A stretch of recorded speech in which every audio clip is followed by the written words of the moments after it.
sa ating PNP dahil po sa kanilang professional na hakbangin. Oy, Takero, magpagaling ka pare, magpagaling ka. Takero, mag-subscribe po kayo dyan. Takero Miyamoto, ang ating kaibigan. Go! Para po patakbuhin ng ahensya, sila po ay nakakuha ng 80% trust rating. So pag-usapan ngayon natin yan. Bali ito, mababasa natin ito. 80% trust rating po ng ating kapulisan. Palakpakan naman natin.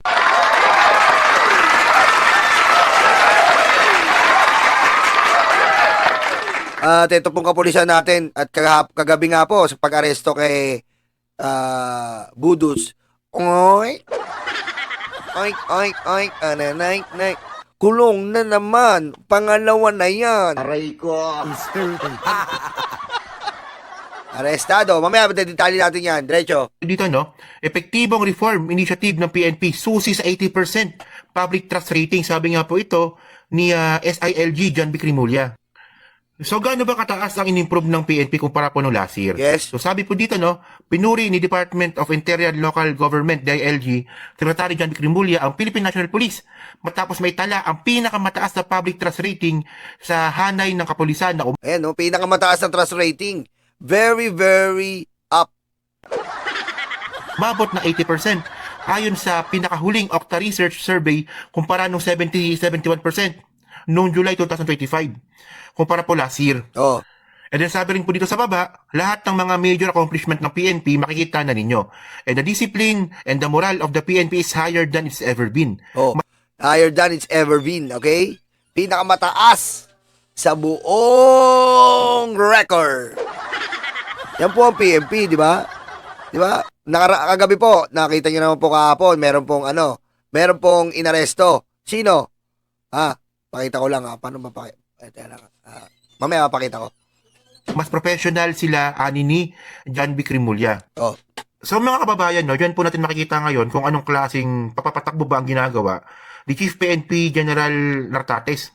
Kasi kung mapapansin din po natin, no, na itong si Nartates nga po ay sobrang professional sa kanyang... Si Nartates parang si BBM lang, no? Tahimik lang, pero makikita mo gumagalaw.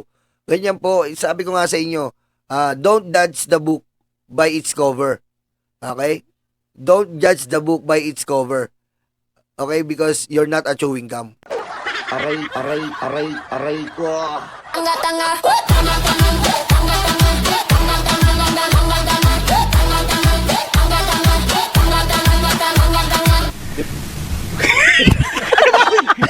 Diba? Sa Tagalog, huwag kang mapangusga sa iyong kapwa dahil may kulangot ka rin. Anak ka ng po.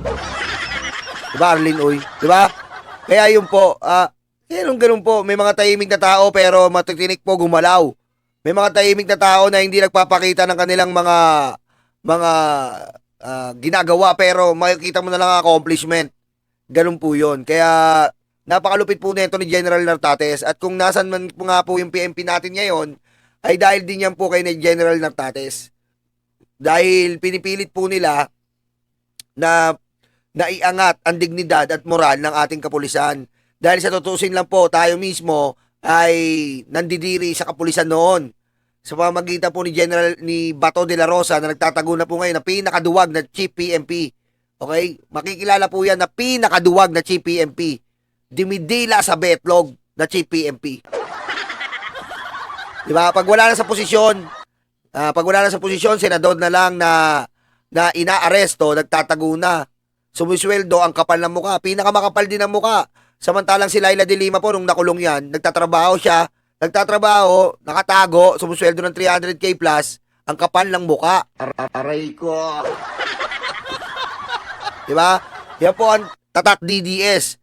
Tatak magnanakaw, tatak kapal ng muka. Aray ko. kilos sa kanyang pagsasalita at sa kanyang gawain na ngayon din po na-adapt din po ito ng buong ahensya. So good job po kay Chief PNP Nartates sa pinakamataas po na trust rating po na nakuha po ng PNP, 80%. Yes. Hindi po biro-biro 'yan. Oh, congratulations sa ating mga kapulisan na yeah.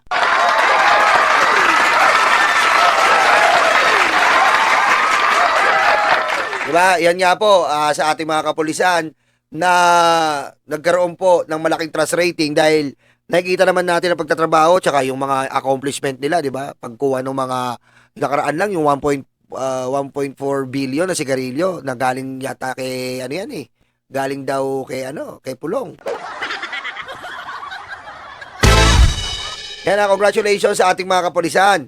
Job well done. Saludo po Chief PNP Nartates. Salamat po sa pagprotekta ng ating mamamayan at ng sandata at ng ating mga kababayan. And nandito po kami ngayon sumusuporta sa ating kapulisan dahil kailangan natin iangat ang ating AFP at ang ating PMP na pumoprotekta po sa sibilyan at sa ating mga kababayan. Kaya napakaraming saludo po Chief PMP Nartates at General Browner. Yan po ang ating mga galing na mga leader ng ating sandataang lakas. Ngayon dumako naman po tayo dito sa ito nga po kahapon, singit ko lang to Isingit ko lang po ito. Ito. Ayan po Sapato. Ito po napakanta ko dito eh. Somebody told me you're inciting. I didn't know. Somebody told me you were separating Mindanao idiot.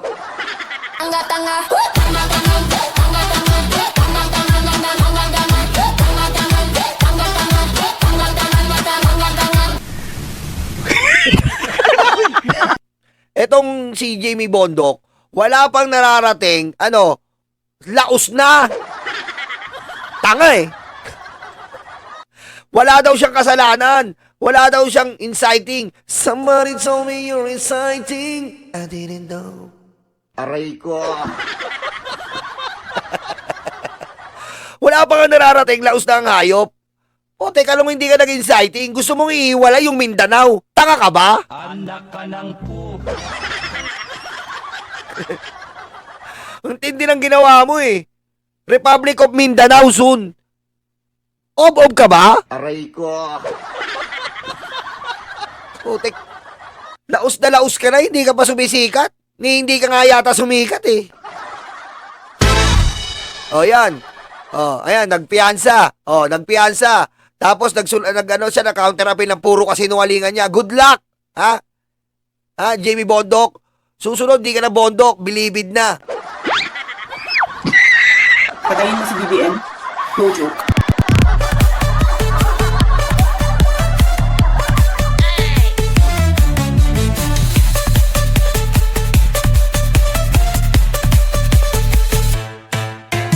At kahapon nga po, nagpresenta na sinasabi ko nga po sa inyo noong nakaraan, na kapag dadawit na si Romualdez, handa na tayong tumalikod at batikusin si Romualdez. Pero, nagbigo na naman po tayo. Aray ko.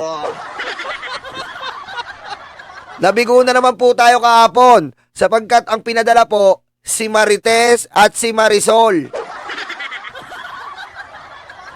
Pinadala po kahapon si Marites at si Marisol na mga chismosa lang sa Forbes Park.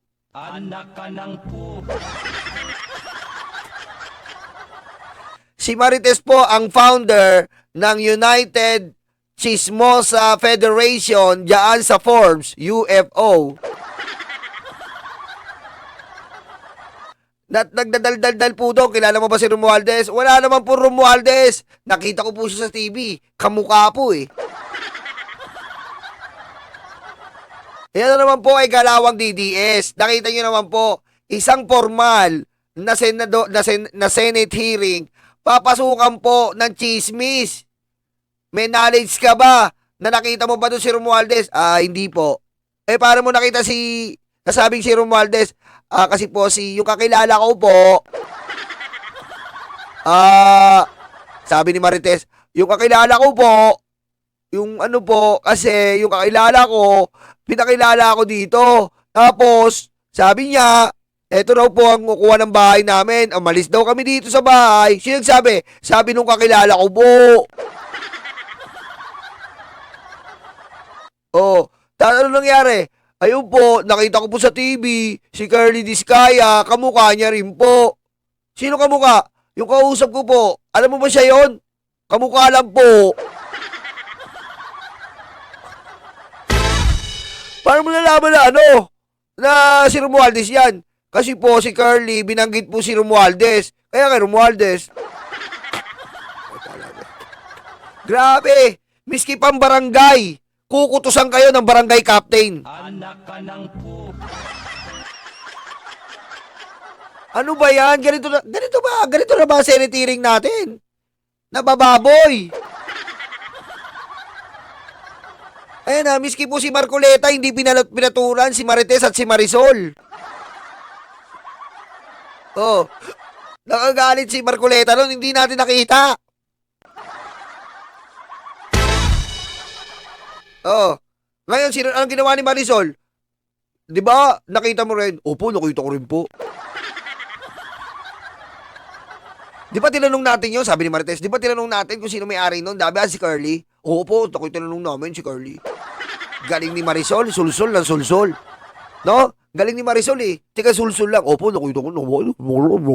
Anak ka ng po. Yan po ang nangyari kay Marites at si Marisol. Okay? Ayun lang po pala. At sabi ko nga sa isip-isip ko, nabiktima si Lacson dito. Nabiktima si Lacson na akala niya, pinagtuunan niya ng pansin tong si Marites at si Marisol. Wala namang kakwenta-kwenta. Wala pong mapakitang dokumento. Sabi ko nga sa inyo, pag pupunta ka dyan sa Senate hearing, you must be in with documents, okay? So that you can really initiate the truthfulness of your statement. Aray ko. Okay? Even though you have no specific documents or hard copy, it's okay. But be sure that you are telling a really relative fact. Okay? Really truthful. Your Honor, Mr. Chair. But as we have seen yesterday, we are witnessing Marites and Marisol, the leader of the Chismosa in Forbes.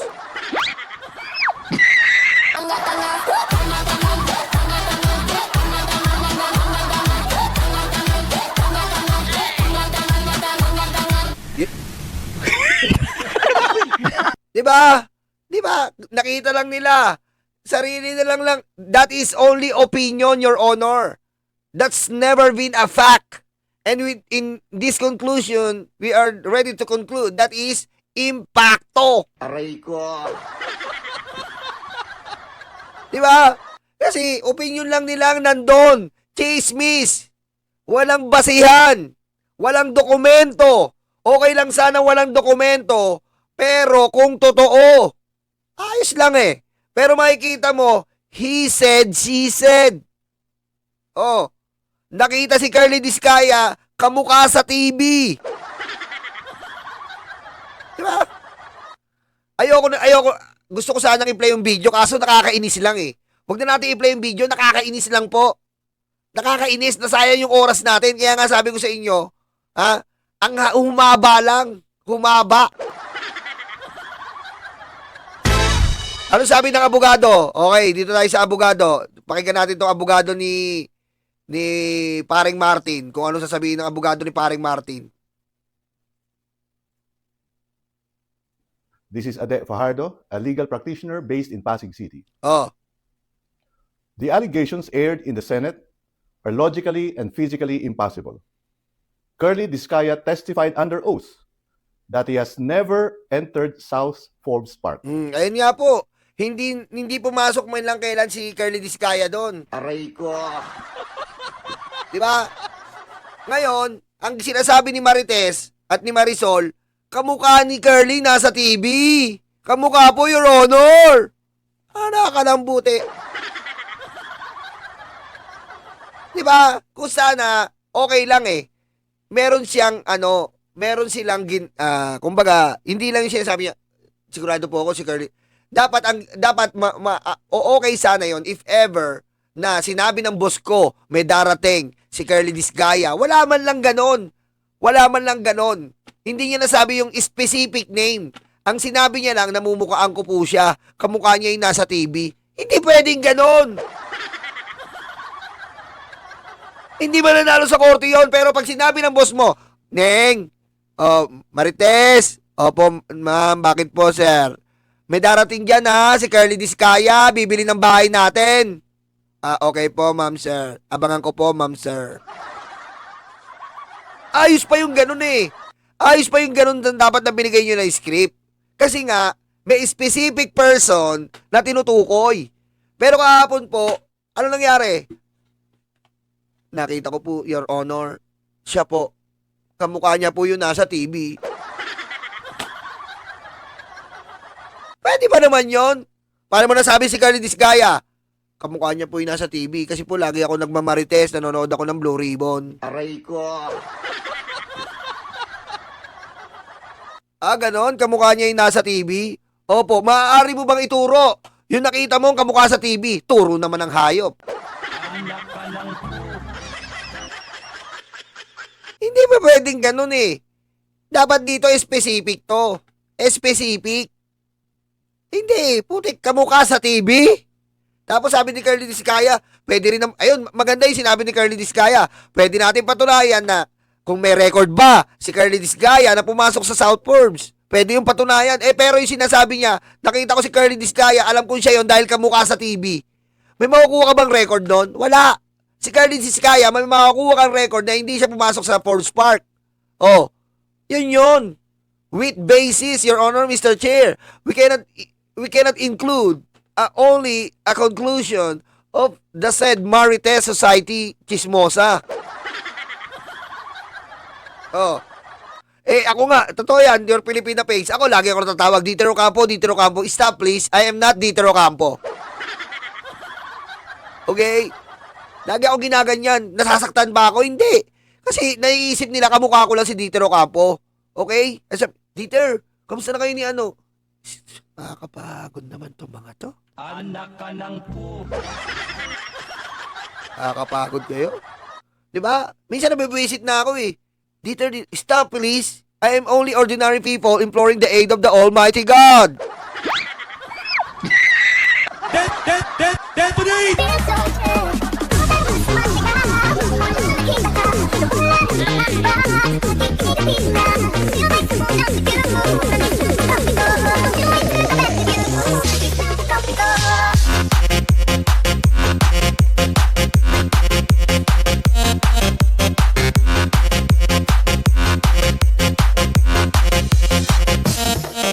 Oh, yun po yun. Kasi wala silang basis. Ang basis nila, nagugupuan lang sila sa akin. Yun lang ang basis. Kailangan ba pag nagagupuan ka, ebidensya? Hindi po ebidensya yun.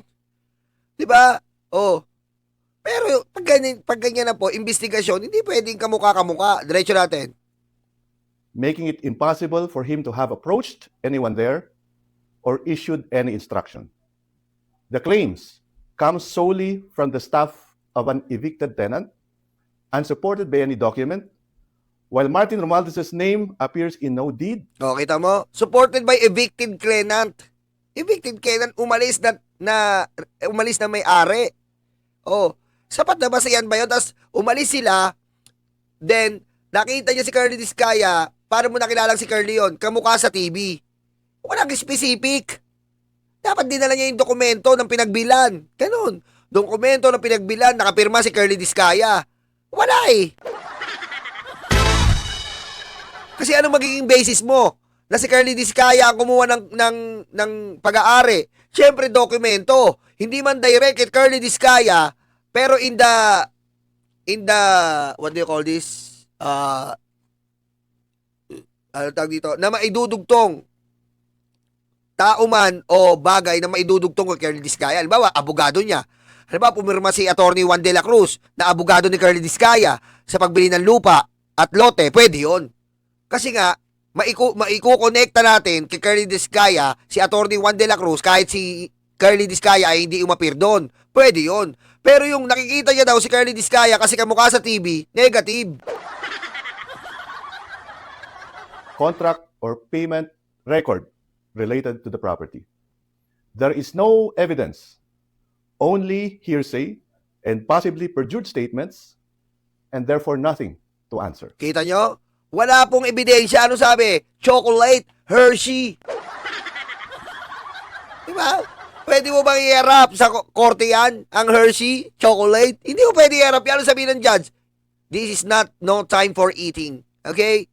You eat in your house, you eat and outside, but not in the court. Because Hershey is not welcome here. Aray ko.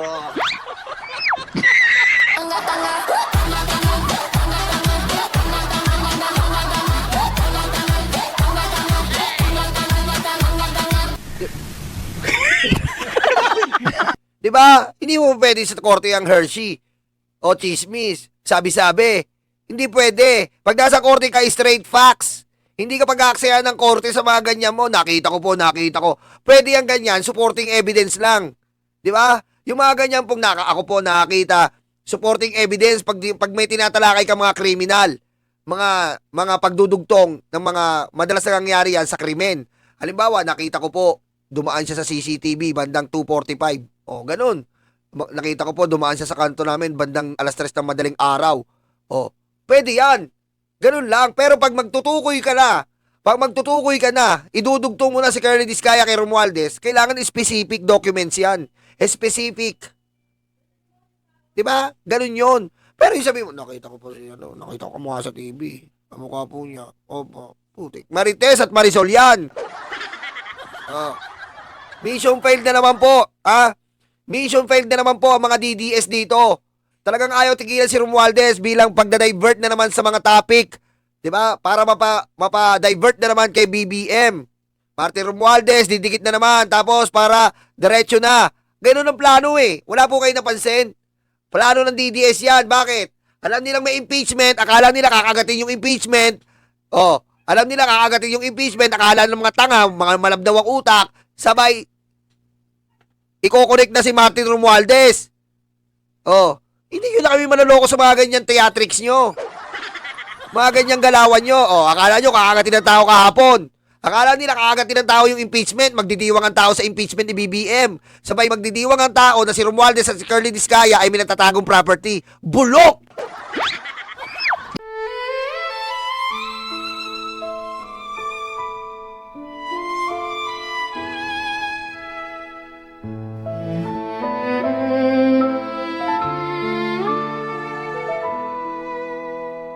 Nakaupo ako, lumalamon sila. Masasaya itong aking mga kaibigan. Abot kamay nila ang bunga ng puno. Dahil balikat ko ang ginawang tuntungan.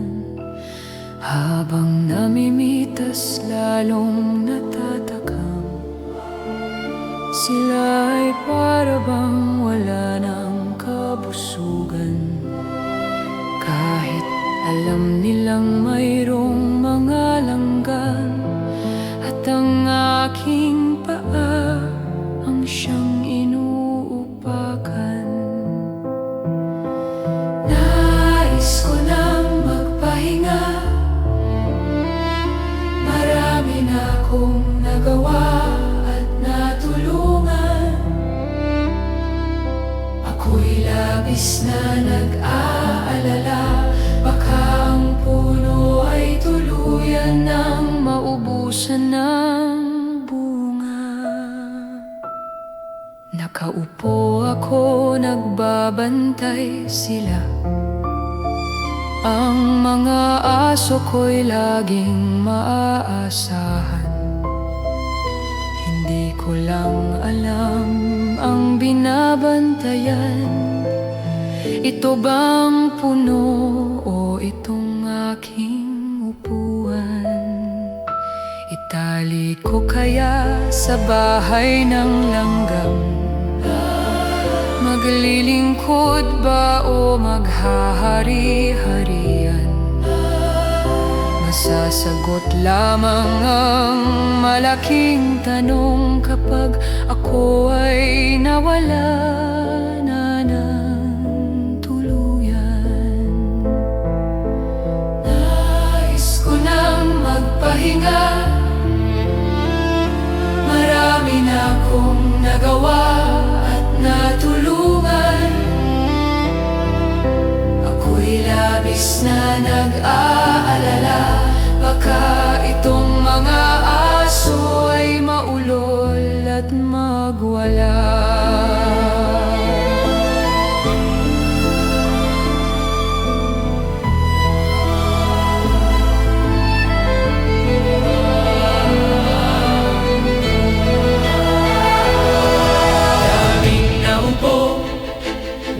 solusyon. Daming nangako, naging ilusyon. Ikaw ang sagot-sagot sa aming tamong-tamong. Ikaw ang boses sa aming bulong.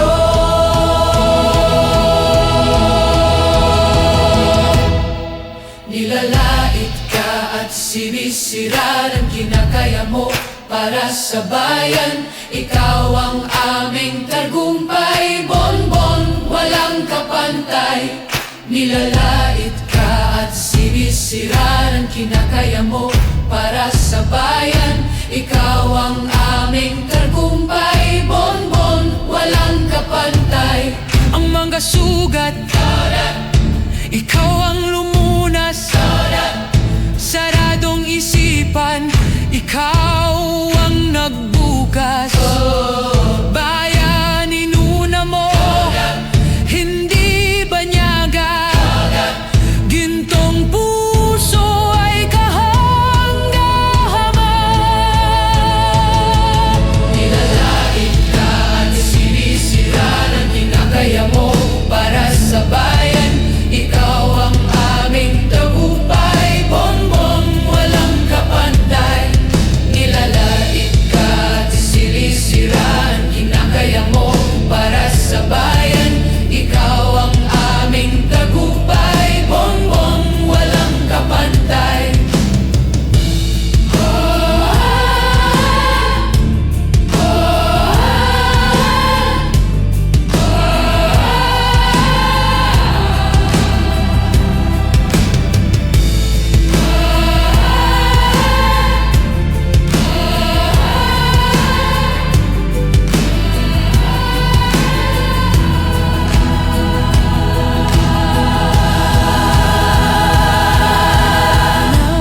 Nais ko nang magpahinga.